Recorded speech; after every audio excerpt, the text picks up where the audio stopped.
There we go. Hello, everyone. Thank you for joining. My name is Julie Frumin. We are here welcoming Representative Ariel Defay. She currently represents Davis County in the Utah State House. And as a third generation Utahn, am I saying that correctly? A Utahn?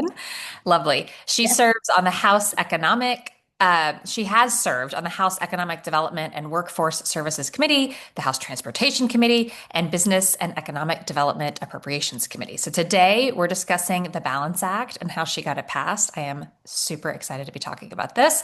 It's the dream. So Representative Defay, just thank you. Welcome, and thank you so much for joining us. First of all, we would love to just kick it off and say, can you tell us a little bit about the Balance Act? What inspired it? How did you put it together? Yes, thank you. Thank you so much. So, first of all, I am a mother. I have children in high school, junior high, and elementary. And I have one kiddo who particularly struggles with ADHD and a mood disorder. And so, screens have always been a struggle for that child. And at COVID time, when everything went to screens, learning was very, very difficult.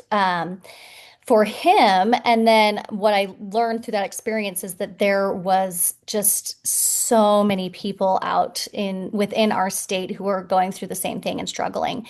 And I kind of took the deep dive into the data and the science around screens, learning on screens, ed tech tools.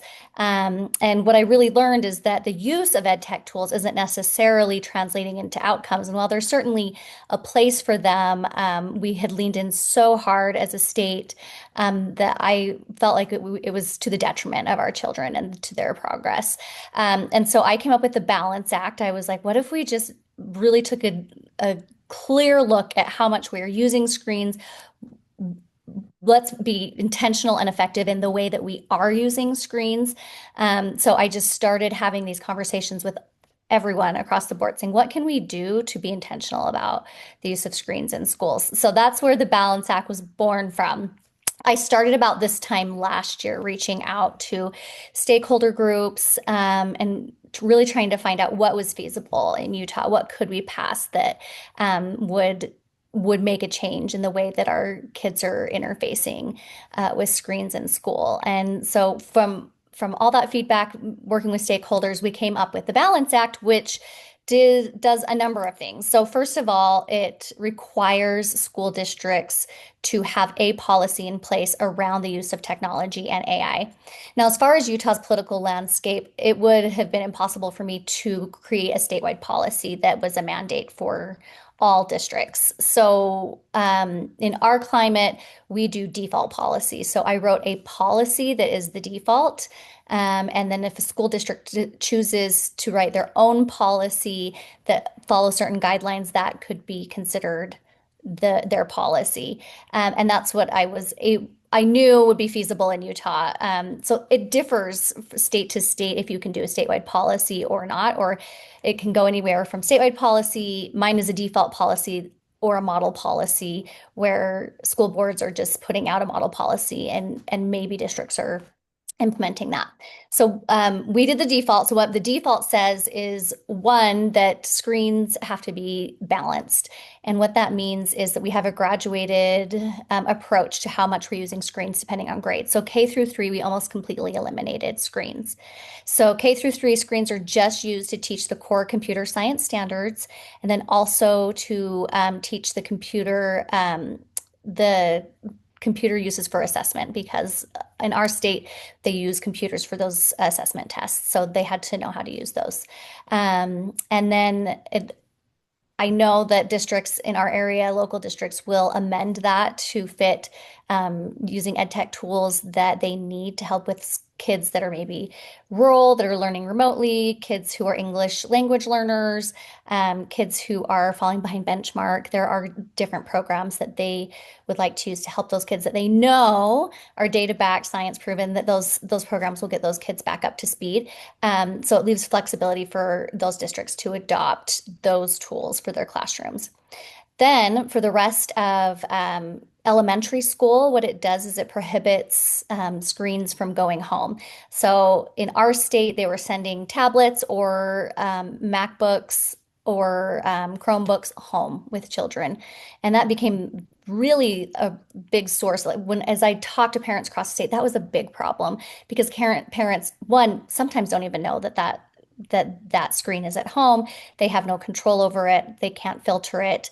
And it's hard to monitor your child when they're saying they're doing their homework and you can't stand behind your child 24/7 watching them. So that was really a big source of anxiety for families. So just removing that and just saying, okay, any homework that goes home in elementary, it has to be done in analog form, really helped to alleviate some of those concerns that were coming from parents. So that is the elementary. Junior high, we're not touching curriculum, but what it does is it says, first of all, let's make sure we're taking that balanced approach. But secondly, let's have parents opt in to bringing a screen home. So a lot of parents and a lot of families, they have screens at home, they have iPads, they have computers.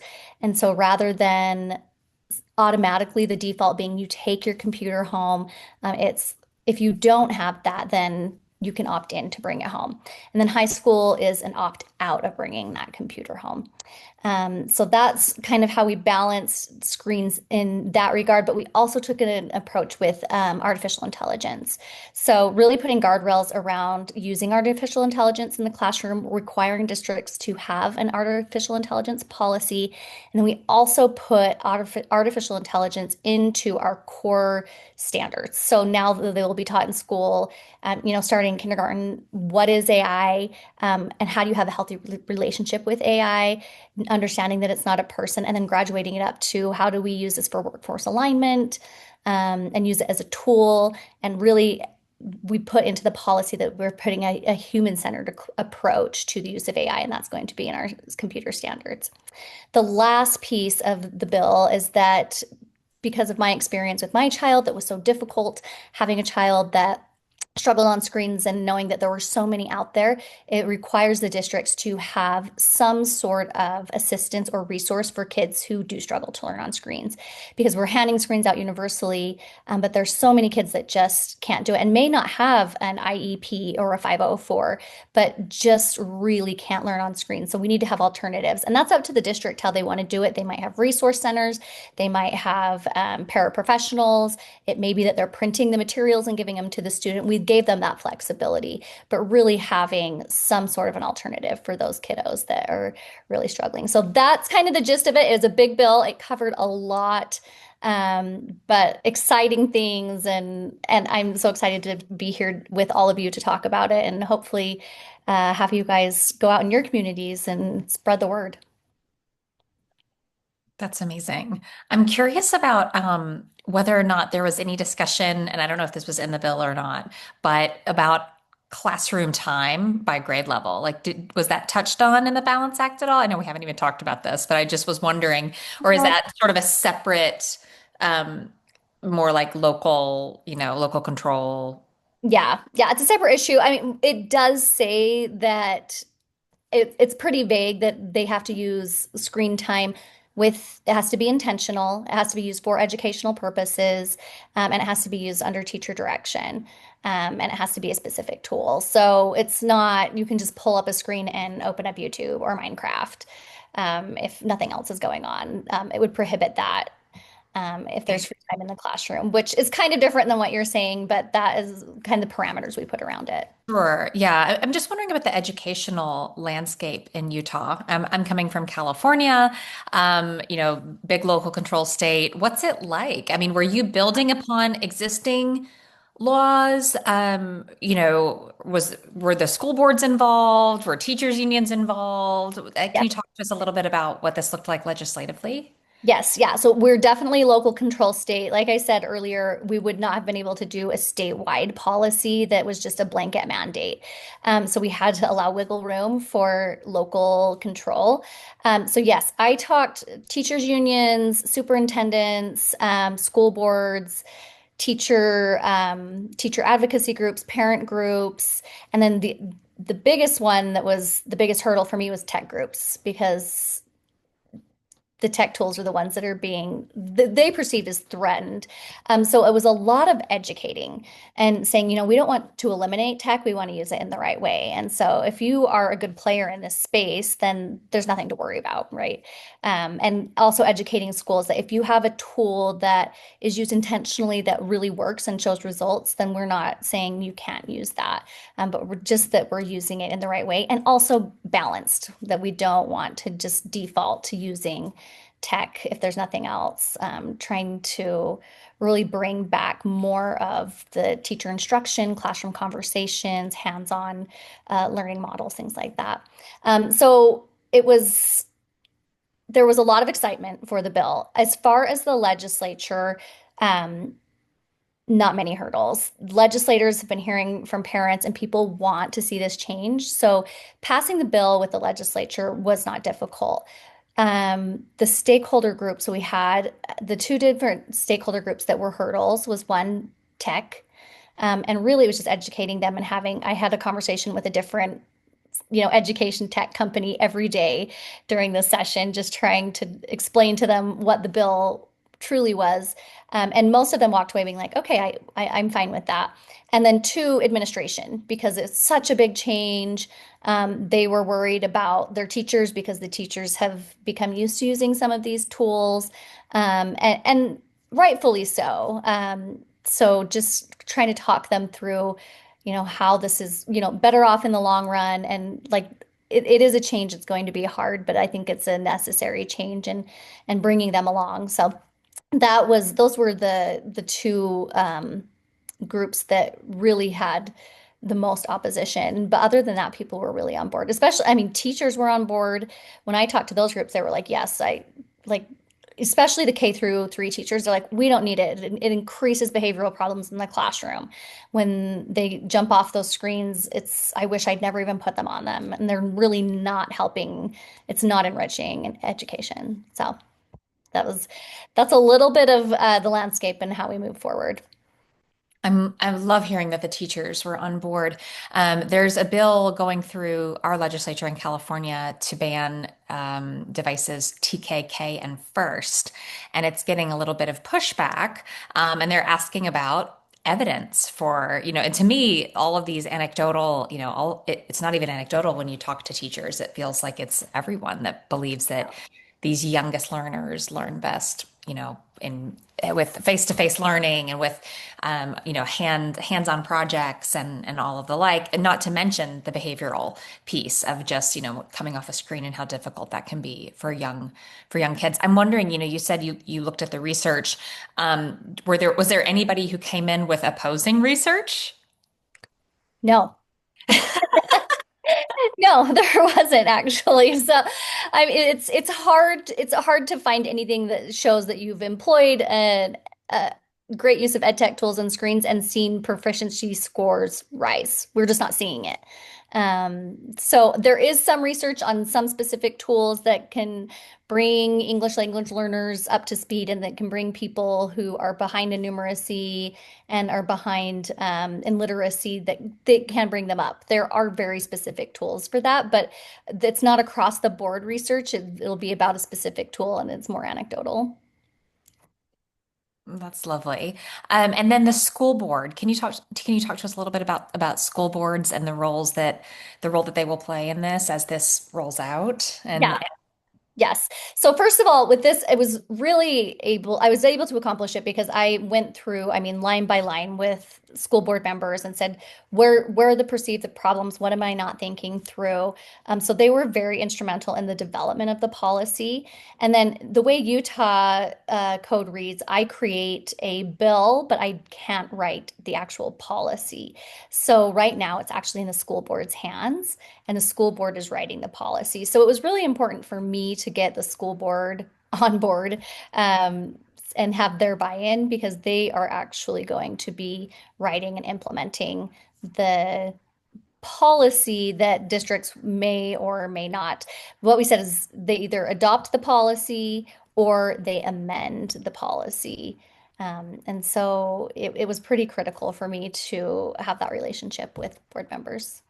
And so this is just to clarify for those of, and I'm still new to understanding the way that state legislatures work, but this is the Utah School Board, like the state's school board, right? Yeah. Yep. Okay. And then Yeah. that board disseminates this down to each district. Yes, and each district, so it'll actually be the district school board. So all those local boards will adopt or amend that policy. So what I've really been trying to communicate to our citizenry, for those who really care about it, is I'm like, if there's something that you want to see or you don't want to see or you're passionate about being in the policy, communicate it to your local school board because they are the ones that are going to have the final say in what is adopted in your specific district. And when it comes to amending, I just have one more question about this before we move on. When it comes to amending, do they have to, is there any rule about what that looks like? Or is it just, they can take it and make it work for their district and is there like a limit with how much they can amend? Yeah, so I mean, it's within specific parameters. So first of all, they have to have a public meeting and allow public comment if they are going to amend. So they have to, if they choose to amend the policy, they have to post the policy and allow for comment before they vote on it. Secondly, they do have to have some parameters. So it's saying, one, you have to have a technology policy that balances the use in classroom, but that can look different and it has to be used intentionally. So balance and intentionality, safety, and it has to be legal and effective. So all those things have to be contemplated in your policy. It also has to have a grade level framework. You have to contemplate how you're going to approach K through 3, the rest of elementary, junior high, and high school. So it's not blanket, they're all the same. And then the other thing is they do have to have an AI policy that adopts a framework for the responsible use of AI. And there's some parameters there. So there are some parameters they can amend, but definitely within guidelines. Amazing. And then I'm going to kick it to Elizabeth because I think she's going to ask you something about um, something that she knows about that I don't. So take it over, Elizabeth. Sure, sorry. First, thank you so much for joining us. So one of the reasons I became so interested in Utah was because I met Matthew Winters at a conference in the fall, and I just had no idea this position could even be imagined. So I wanted to see if you could talk a little bit about who you went to talk about like building this law. I think a lot of people don't really understand how lawmakers build laws. I think they think, I think a lot of us who have actually read laws, I'm a lawyer, I've gone to law school, I've looked at a lot of legislation. I still can't imagine what it would be like to actually sit down and like put pen to paper and try and write a law from scratch. And with a lot of tech, that feels like a little bit of what we're doing. Um, so one, I wanted to talk about, your school board is really important. Everyone has their own landscape. I'm in DC, our school board has no power whatsoever. So like if I was trying to pass one of these laws, that's not where I would go. But I think understanding the relationship on your own turf is important. But I think Utah is a very interesting landscape from an educational perspective and also from the tech perspective because your state legislature, your governor has been on the front lines of really getting in front of tech, creating regulations that I think have created a friendlier environment for tech in a way and a safer environment for both consumers of the products that they're creating and also for companies to come in and actually have businesses have their, operate in Utah. So my question to you was if you could explain a little bit about what it was like to come up with this law and also talk about how maybe you don't think it's special, but I think having someone like Matthew Winters on the school board who is an AI specialist with his background, I feel like that has to be very helpful because I think a lot of people are looking for that expertise, accountability, and just having a point person who kind of has that role. To me, that's the most brilliant strategy. So I'm fangirling, but I hope you feel the same way. But it feels like it might be like your magic, but also maybe that's the secret sauce is having this sort of AI expert who can talk the talk, walk the walk, and really help create policies that are going to work for everybody, that help the kids that need the help, and really make sure that we're keeping everyone safe. There was a Yeah. question in there someplace. Yes. I can talk. I mean, I could talk for half an hour on all those things. Utah has aggressively, among other states, has aggressively tackled social media, data privacy, protecting children online. We have not been shy. We are sued by all the big tech companies. We're in lawsuits with all of them. And yes, yes, right? Oof, we love it. And I half my bills, I'm like, we're gonna get sued. I know it. Anyway, and we have been very supportive of the Utah State School Board leaning in as well. And so they hired Matthew Winter. So he's an administrative position, but he is an artificial intelligence specialist and he is brilliant. I do recommend that every state, if you can find the funding or do a request for appropriations, whatever it is, he's been invaluable to our state. And I'm actually trying to get a counterpart in higher education funded as well, because he is looking into all the education tech tools, which ones are actually working, which ones are safe for our children, which ones comply with our state law. And then he's also not only doing that, but also trying to make sure that our teachers are properly trained on these tools, because that is a big piece of employing it. But he has really led the way nationwide and what this position can look like, and doing a lot of education for really school systems across the nation. So he's great. I know you've worked with everyone who works with him loves him. He has a great personality, so that's helpful. Just very, very cool, approachable guy. So yeah, I would recommend if your state doesn't have one, get a Matt Winters.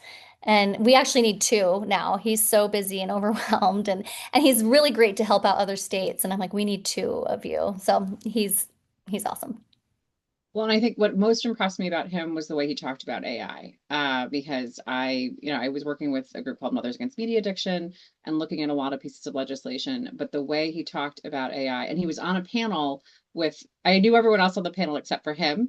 And, you had Casey Mock from Anxious Generation, and everyone was kind of bringing a different perspective. He was the only one who made me feel hopeful about AI. And I think there was balance. He brought a lot of balance to the panel because I have a child with special needs. And one of the examples he used of a good use of AI is that they have, number one, I want to start with this. And I think I'm pretty sure this is also part of the law. What he stressed was that there at no point is a child the first person to interact with any product that you are bringing into the Utah education system. So there's that protection. There's never a time when a child is the first user, the first person to interact with any of the programs that you're bringing in. Number two, if before you're buying anything, you have vetted it, you have tested it, you have tried it out.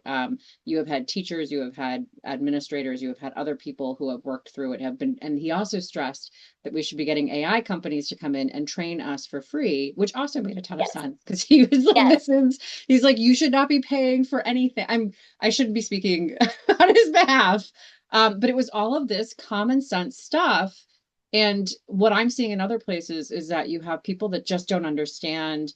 It seems to me, and maybe this is something you can speak to, in other places, there hasn't been a lot of intentionality, focus, or strategy around buying ed tech. It feels like a school district kind of gets, shown a product and they're like, that seems good. It seems like it's going to do the thing.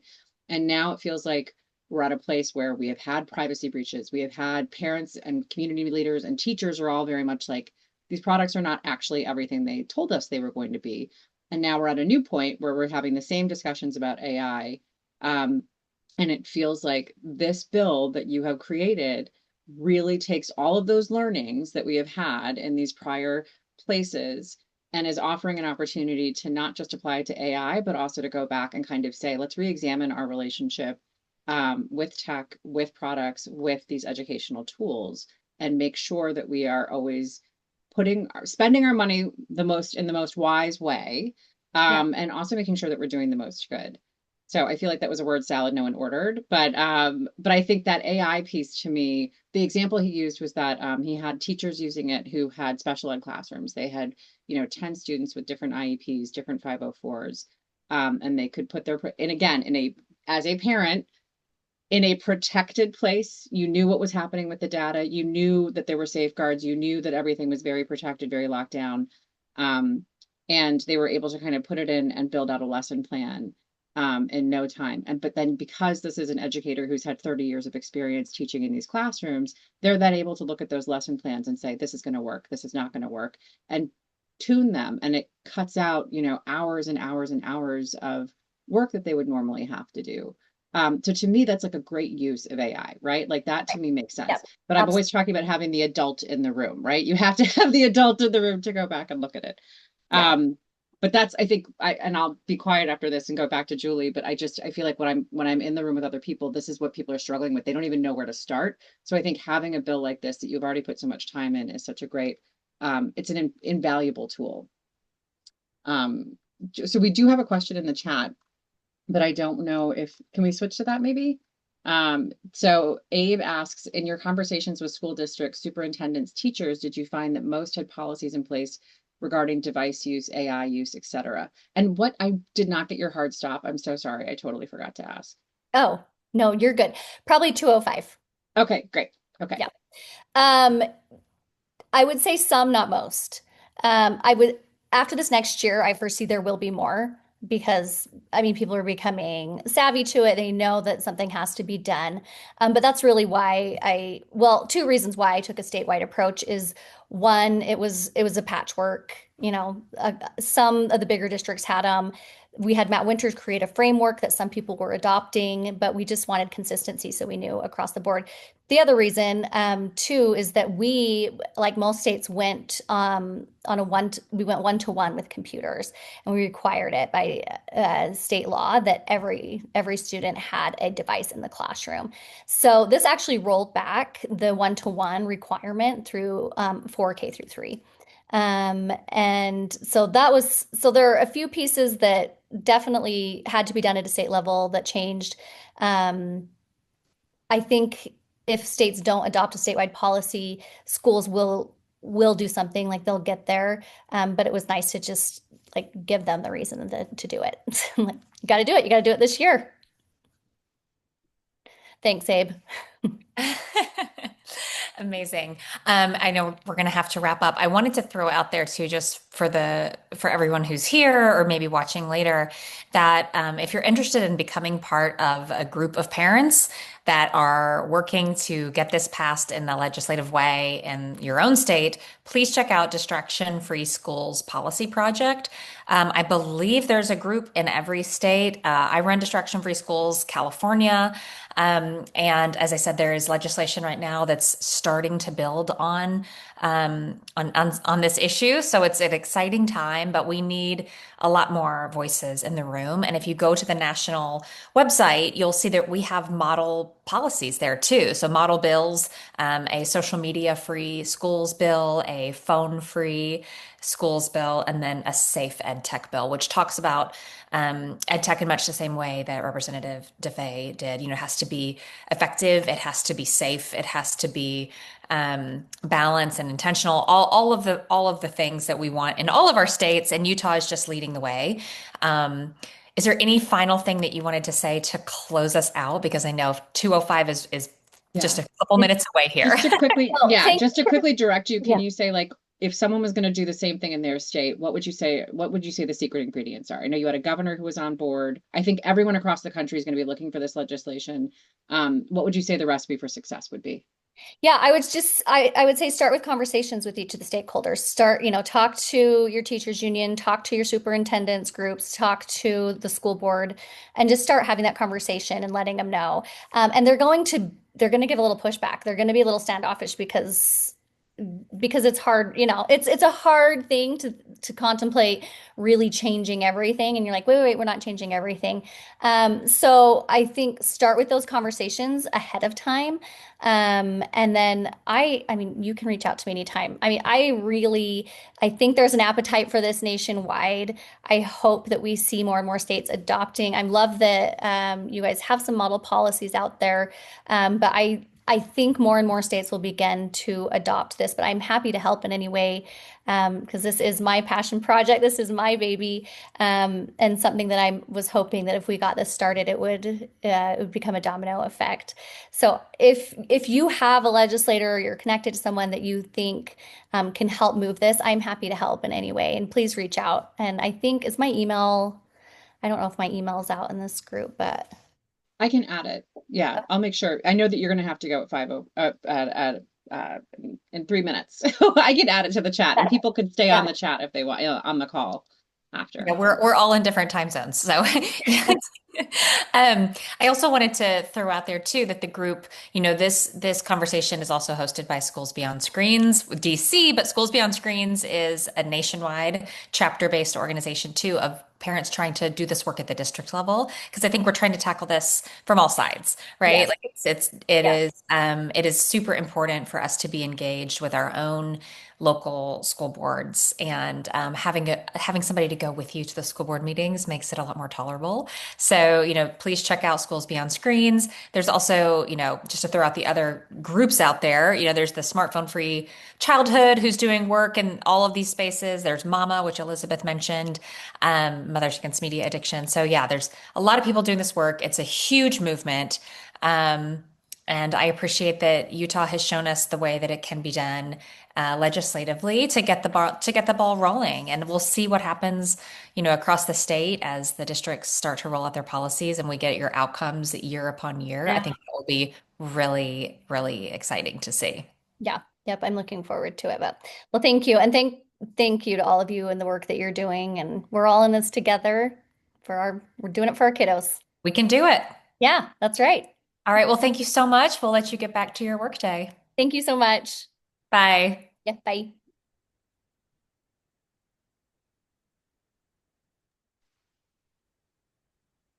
Okay. I feel like so, if people want to come off mute, if you want to come on camera, if you want to ask questions, you're more than welcome to. We're sorry her time was so limited. It's a very busy time of year. I was just telling Julie before we got on the call that, it's election day here in DC, and I've got one kid home and one kid who's getting home from school right now. So it's a little, um, it's intense. We do have some follow-up materials that the representative shared with us. So if you're interested in, I can send them out to everybody. If you're particularly interested, throw your email in the chat and I'll send them to you. But we'd love to talk to you all if you have questions, or if you just want to have other questions that you want answered. Abe, you have another question in the chat I saw. The new Yeah, Surgeon General's report on yeah. protecting you. Yeah. Maybe I'll stop recording. Sorry. Did it stop the recording?